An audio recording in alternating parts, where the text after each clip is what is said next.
Welcome to the Modern Husbands podcast, where any combination of Dr. Bruce Ross, Christian Sherrill, and Brian Page host national experts who share winning ideas to manage money and the home as a team.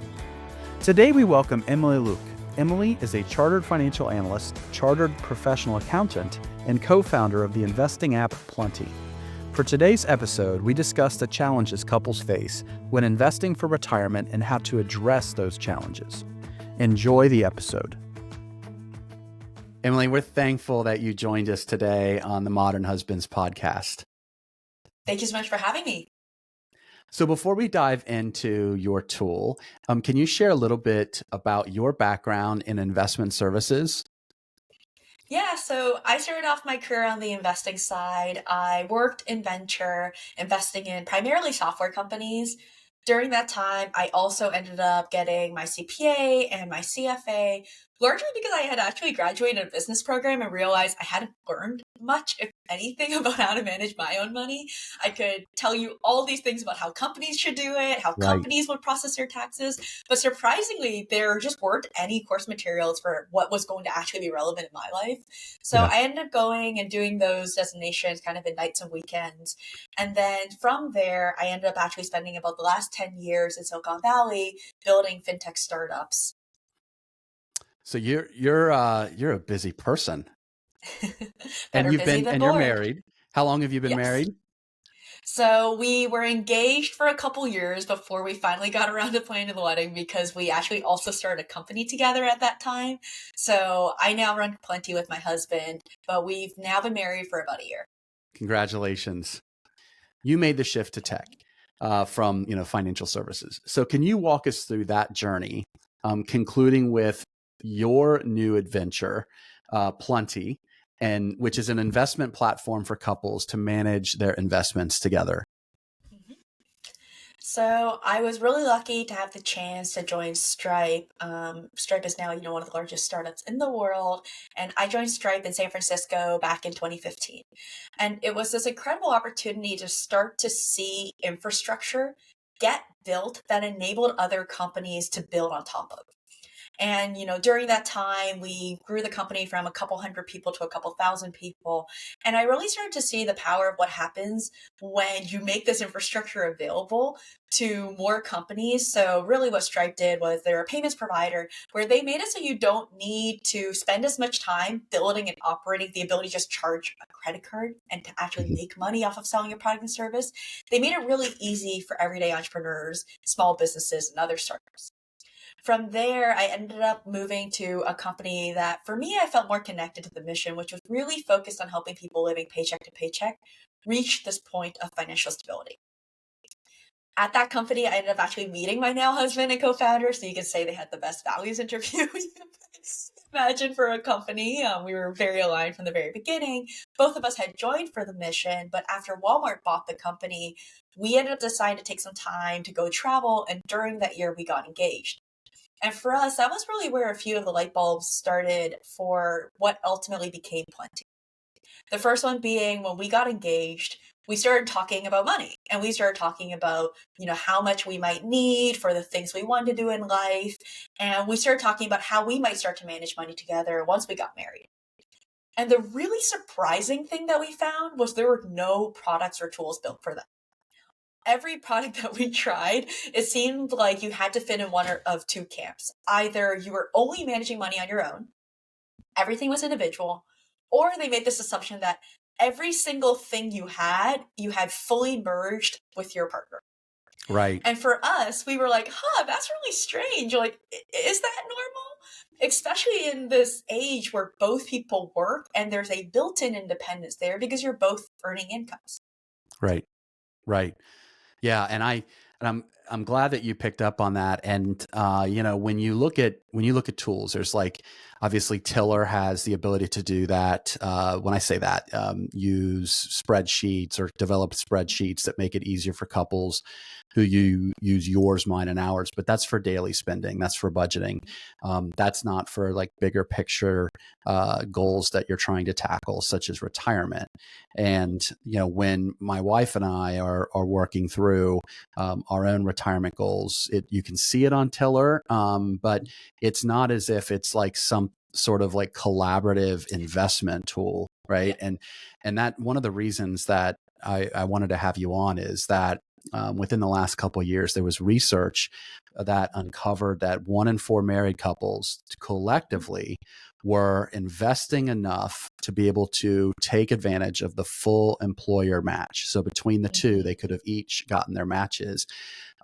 However, they were not, because one spouse, I should say, was over investing, if there's such a thing, but they were Mm-hmm. investing more than what's required to earn the match. And the other was under investing. So they were not actually receiving the full match. And if they just would have had conversations and coordinated, they would have, on average, picked up an additional $700 a year in, quote, free money. It's really their money, which Mm-hmm. compounds to be hundreds of thousands of dollars over the course of their career, right? That's Yeah. just one little innocent mistake that I know from Yeah. research that couples make, Mm-hmm. because they're not collaborating. And part of it is they don't have a tool to allow those collaborations to become easier. So I guess, moving on to like how this works for you, obviously we know what the genesis is of Plenty, which is your investment platform, and why you Mm-hmm. build it. But I would really like to know, and the listeners would love to know,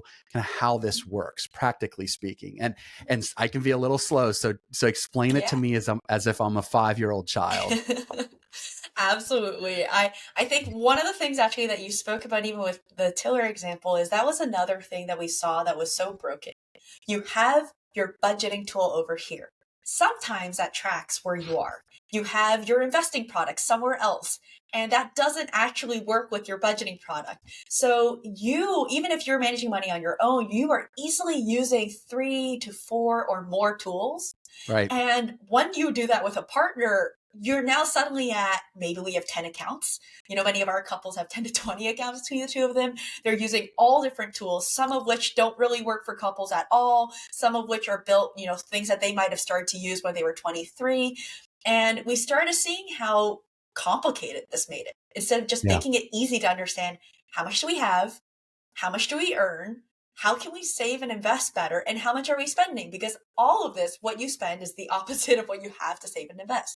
Yeah. So that's a core part of our product. For the pillars that we have in our product, you can come in as a couple, you can connect your accounts.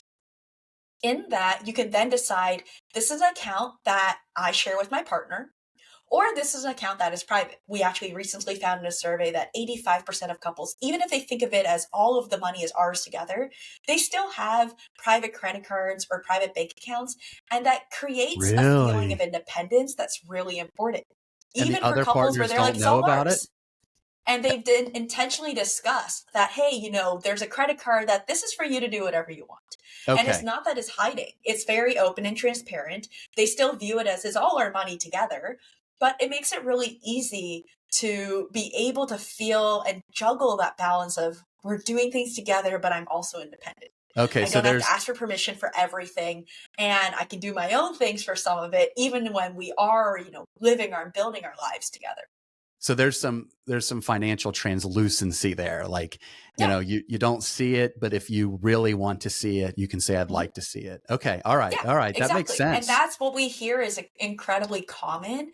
And especially in the financial therapy side of the world, what we often hear is it actually leads to more happiness, because you still feel like you have that independence and freedom, even while, most of the money that you've planned for is stuff that you're doing together. Hmm. So that's a really core part of our product, because part of this is we make it really easy for you to see one view, which is what is ours together. And then you can also flip over to see what is mine on my own, including anything that might be private. So you come in, you track, you set this all up so you can see what's ours, what's mine. You can set things to be private or shared. From there, we then pull in all of that information up to almost 2 years of transaction data, and we can help you understand, where has your money gone and where is your money going? How much are you spending on food? How much are you spending on delivery? How much are you spending on trips? And what has that looked like this month compared to the last couple months? Then we answer the question of, and how much are you saving and investing? And for many couples that we work with, oftentimes that's really the part where they get stuck, especially when you have two people who have different levels of financial literacy. Oftentimes, what Mm, happens, one person is like, oh, I've saved a lot.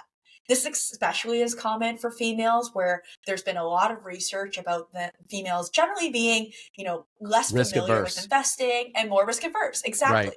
And also, I feel like there's so much content online that really talks about, I'll sell you for $200 a course on how to invest. And let me teach you about how to make a portfolio. The thing that's blown my mind is that's not even necessary anymore in this No, day and no, no. age. I know. I hate those. Yeah. Just in, Right. index funds. Yeah. Yeah. Exactly. And then for like so many of the modern robo advisories, like for us, we charge a $2 fee for every $1,000 you invest. And it's as simple as hitting deposit. And then you're set up with your portfolio. You don't need to get into the gunk of how it's made, what's the right decision. Like there are companies like Plenty and other companies that will just do it for you and make it really simple.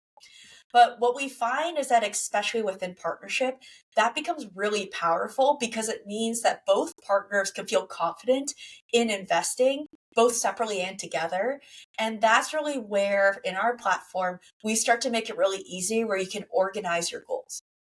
We worked with a number of different therapists when we were developing this approach because what we found is a lot of times is if you start with just focusing on where the money is going, that actually creates an opportunity for a lot more fights and a lot more differences in terms of, well, why did you spend this much on buying coffee? Well, why did you Right. spend this much on buying, this shirt? And so what we typically have found is actually the best way to resolve that is really focus on what are you working towards? What are the Yeah. savings goals that are near term that you're working towards? And then what are the investing goals that you're working towards that are longer term? That could be, helping your kids go to college. That could be, you want to retire 10 years earlier. But for both of that, it makes it really easy where you can do it all in one place. And then the final piece is what we also had our own thoughts on was, wow, it's not really helpful if you just have a tool. Just like if you hire a financial planner and they give you a 40-page report and they're like, go off and do this. Actually doing Yeah. it is a lot of work. And I would argue potentially even more work than just saying, oh, here's the right thing to do. So the goal too is just to make it really easy for couples because they're busy enough. They have so much going on in their lives to then just be able to hit, yeah, let's set this goal. We want $1,500 by Christmas. And oh, that looks like we'll do all the math for you. We each need to put in this much money, and then you just hit deposit and you're all set. And that's the same ethos we then make to tie it all together to make it possible to just take action in one place. I love it. I love it. And there was so many things that you said kind of resonated with what we're seeing. Our advisory board's full of financial therapists, people on the Financial Therapy Mm-hmm. Association board, and something that caught my attention that you just said was that there's all kinds of like quote courses for investing, and I see these everywhere, like investing in Bitcoin or outperform the Yeah. market, and it's all junk, it's nonsense. Mm-hmm. What the evidence is clear that over long periods of time, the index fund will outperform Mm-hmm. everybody else. You're not going to be able to Mm-hmm. outthink an irrational market. You can't rationalize Yeah. the irrational. And Mm-hmm. the like this notion that you can take some sort of course and do it is nonsense. And the fact that you brought up that there is a discrepancy in personal finance literacy, personal financial literacy is significant. Mm-hmm. Spouses don't necessarily know how to talk to one another about managing their investments because one of them might not know anything about investing. I Mm-hmm. just wrote about this on our website, modernhusbands.com, where Mm-hmm. Gallup released a survey that showed that the majority of Americans Mm-hmm. believe that a home is their best investment. And Yeah. when you look at this over the course of 20 years, 30 years, I mean, that's so far from the truth. It's Yeah. the stock market. It's the S&P 500 by far. It's not even Yeah. close. And running third was a Mm-hmm. savings account, which, Yeah. obviously over long periods of time is just, gets clobbered by all the, Yeah. most other investment options. And so Yeah. I can see how people just don't like understand what to do. Um, Mm-hmm.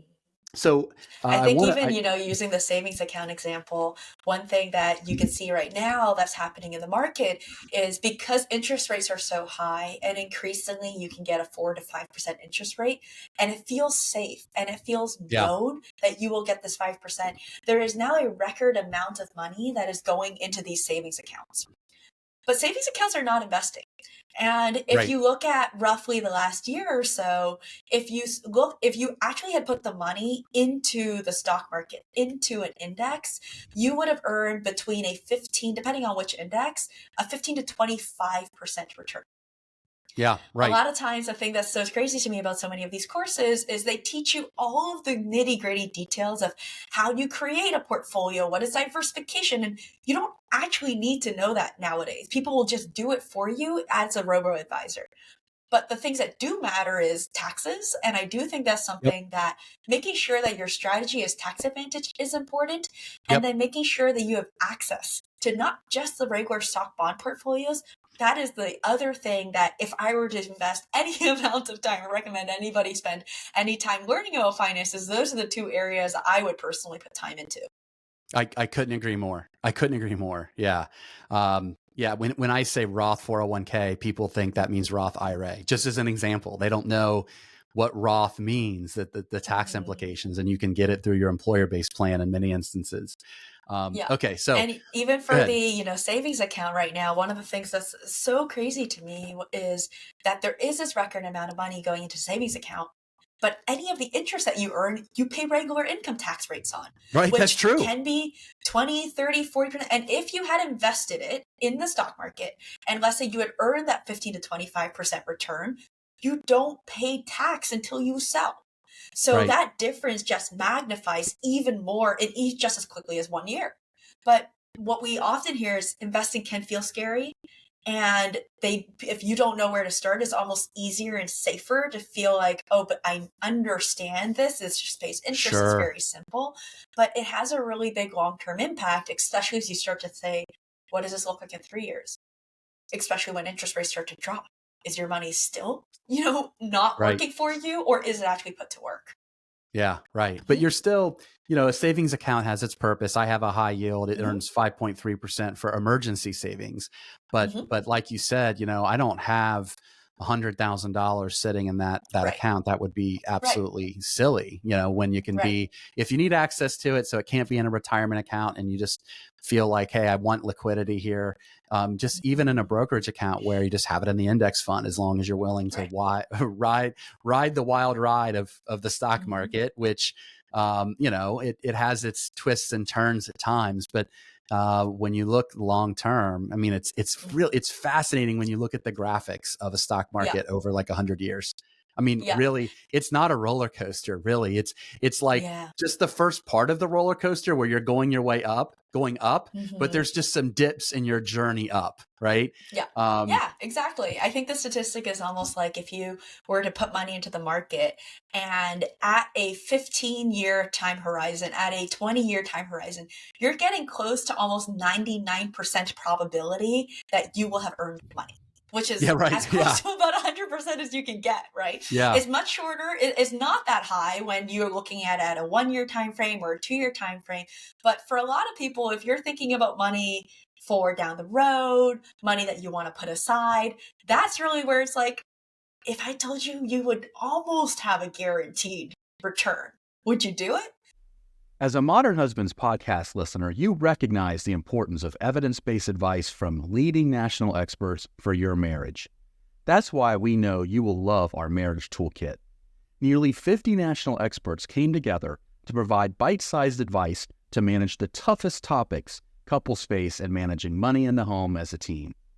Go to modernhusbands.com for your free preview of our marriage toolkit to start, strengthen, or rebuild your marriage.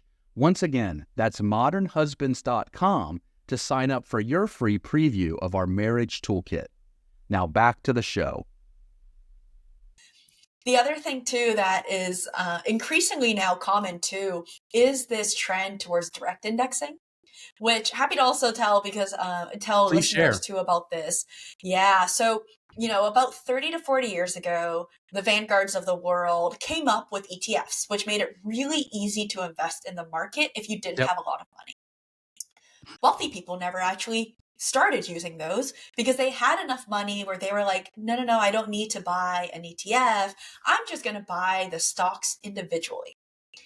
The reason why that's so powerful, though, to my earlier comment about tax is you now have all these different stocks. Some of them go up, some of them go down, and you can actually tax loss harvest off of it, which Yep. effectively reduces the amount of taxes you need to pay.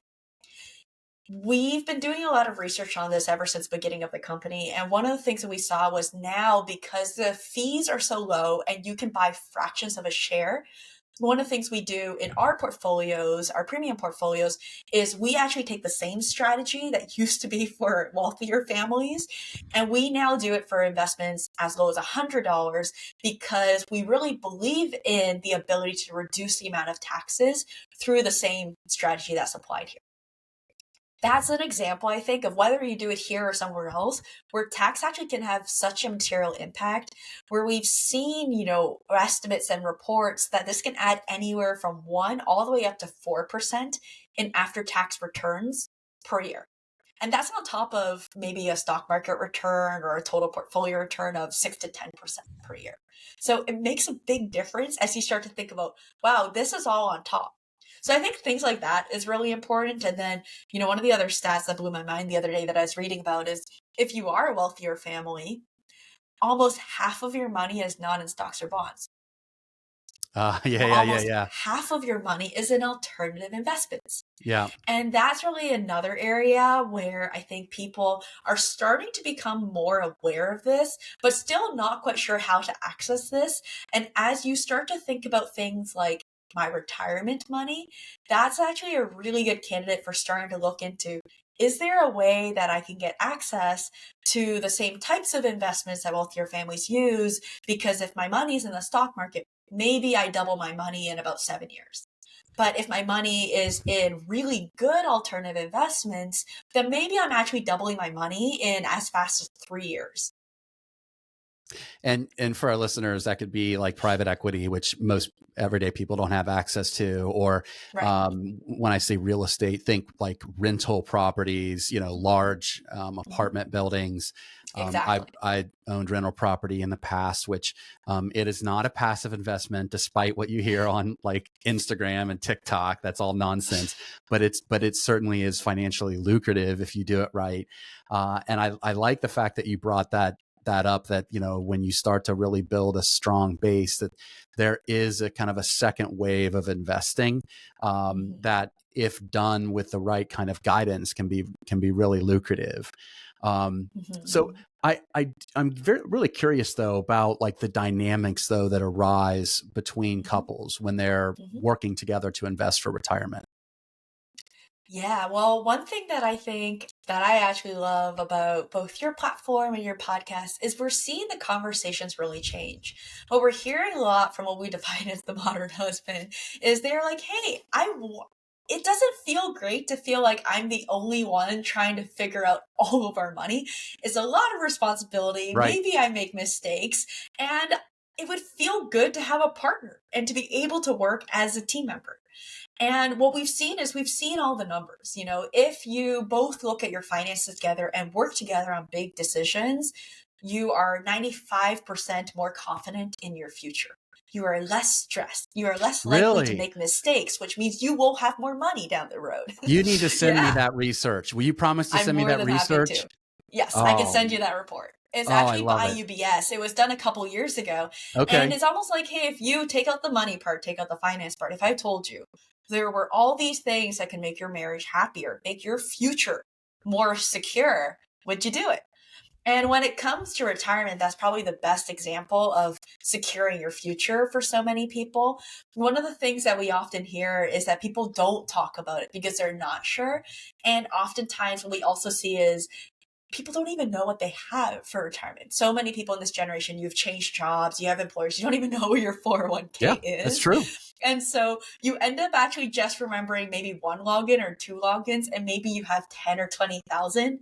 And then what we also commonly hear is you then hear everything they say about how much you need for retirement. And you're looking at that 20,000 in one account, you've forgotten your logins for the other 3, and you're not sure what your partner has, or maybe you see 1 or 2 of their accounts. You then have your maybe any additional accounts outside of employers, like your Roth IRA. And for a lot of people, it's very normal to feel like, oh my gosh, we have 50,000. How are we going to get to $2 million? Yeah. That seems impossible. Yeah. And it's very common when it feels impossible to just avoid. And that's Right. an extremely common behavior. Yep. And for one of the things is we're actually about to launch this tool that will help you find your 401k. The two things that we found that are most impactful for couples is to figure out what you actually have, because I will almost guarantee that you probably have more money than you may realize. And that account you forgot might have actually grown in the 5 years since you worked at that company, and maybe grown into something that is 4 figures, is 5 figures. And so one of the first steps we say is figure out how much you have. And then whether it's here or another place, figure out what that might grow into, even if you did nothing. And that starts to help people really see the power of, wow, we already have $80,000 together. We already have $150,000 together. We actually forgot about a bunch of these accounts, but they all add up. And if I take this and if I look into what this is going to grow into on its own in 20 years or in 25 years, what we are consistently surprised about is that most couples themselves are shocked. They're like, wow, it grows that much? Yeah. It could be worth that much. That instead of it being this like $2+ million gap, now they're like, oh, maybe. Wait, how much more do we need now to get to that number? Now it feels possible. Now it feels hold on. realistic. Before you go on, I want to do a little thought exercise for our listeners. So let's say that you are 30 years old and you want to invest, you want to retire when you're 60, and between you and your spouse, you have $50,000, which isn't a ton. Okay. Yeah. Now, using the rule of 72, for our listeners, we're going to explain that in a second. Using the rule of 72, if you have $50,000 at the age of 30, by the age of 60, if you don't invest another penny and you earn, let's say, inflation adjusted market average after fees of 8%. So this is conservative. Roughly how much would you have? What do you think? And what's the rule of the 72? Okay, so the rule of 72 simply is a formula that simply shares with you how long it will take for your investment to double. And so if you've invested $50,000 and you've earned, let's say, 8%, that investment will double in 9 years. So 72 divided by 8 is 9. That's it. And so just the rough back of the napkin math is it goes from 50 to 100 grand modestly by the age of 40, 100 to 200 grand by the age of 50, and 200 to 400 grand by the age of 60. And again, that's just rounding down, you know? Right. So that $50,000 is like, wait a second here. Oh my gosh, that's without investing another penny, which I guess reinforces the importance of time in the market, not timing the market. So anyway, I had to interject. So for our listeners, I only have 50,000. 50,000 at the age of 30s is pretty good. This is an exercise that we also ran at the beginning of starting the company. So for us, when you connect an account to Plenty, every single account you will have the ability to say, if I keep putting $1,000 in and it grows at 8%, what will this account look like down the road? And we actually show you for every account that you connect. So if you have all your different retirement accounts, your regular investment account, your savings account, we'll show you this is what your savings account looks like if you're, 5% for the next 10 years. But the reason why we built it into the product was we surveyed almost 100 people at the very beginning of starting the company. And when we were doing our research, we asked people, and it didn't matter if you were earning $30,000 and you worked as a bartender. And it didn't matter if at the high end, we interviewed people who were doctors who were earning $500,000 a year. We asked them to walk us through, how much do you earn? How much are you spending? What's your rent? How much are you spending on food roughly? Great. So we get down to this number where how much do you have put aside per year to save and invest? And then we had people say, great. So you have this money. You might have $30,000 every year to invest. Now let's just say you invest it. What do you think this will be in 5 years? And the fascinating thing was up and down the income ladder, up and down the education ladder, on average, it didn't matter kind of where you were on that. People underestimated what they would have by almost 50% in a Wow. 5-year time period. Wow. So think of that. I value the impact of investing by less than 50% than what will potentially happen, which means the way decisions are then formed really change.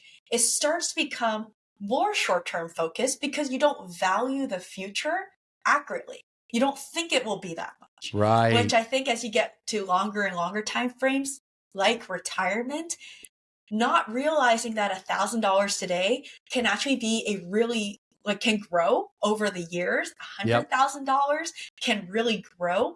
It can, for a lot of people, make retirement feel hopeless, feel like I actually don't even know where to start because I'm so wildly off track. Instead of what is the reality, which is things add up and they grow over time and they grow more than you will realize.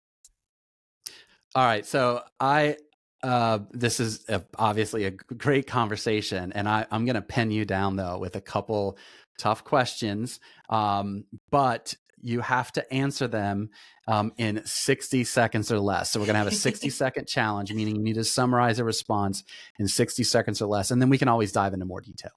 All right. Are you ready for the first question? I'm ready. All right. What challenges do couples face when investing for retirement? Not knowing what is the best account because there's so many different accounts. It can feel complicated. And the answer typically is to start where there is an employer match, to then make sure you're also, if you have money extra, put it in an account that is tax advantaged. And then the next thing is just start investing, and even in a taxable account. And as getting started will get you so much closer to your goal of retiring than just, unfortunately, sitting there and being like, what is the right place? Even if you put in the wrong account, it's better than not doing anything. Great advice. All right. Back to the 60-second challenge. How does Plenty, your app, how does it help address the challenges couples face when investing for retirement?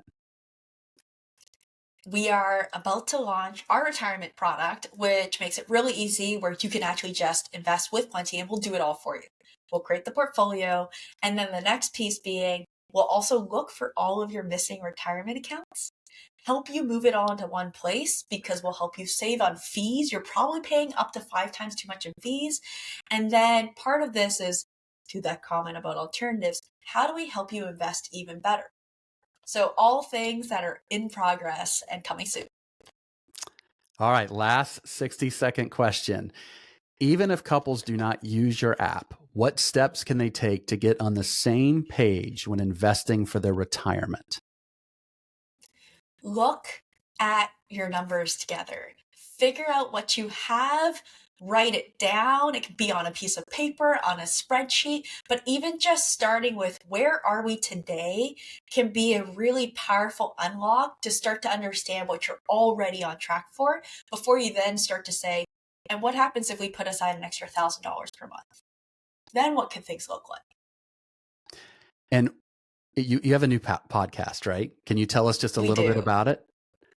Our new podcast is called Love and Other Assets, and it's really meant to address the reality that we can build all the greatest products and tools in the market, but the hard part about talking about money within relationships is really how to have these conversations, because we probably saw a lot of modeling from parents or older generations that don't feel right to our relationships today.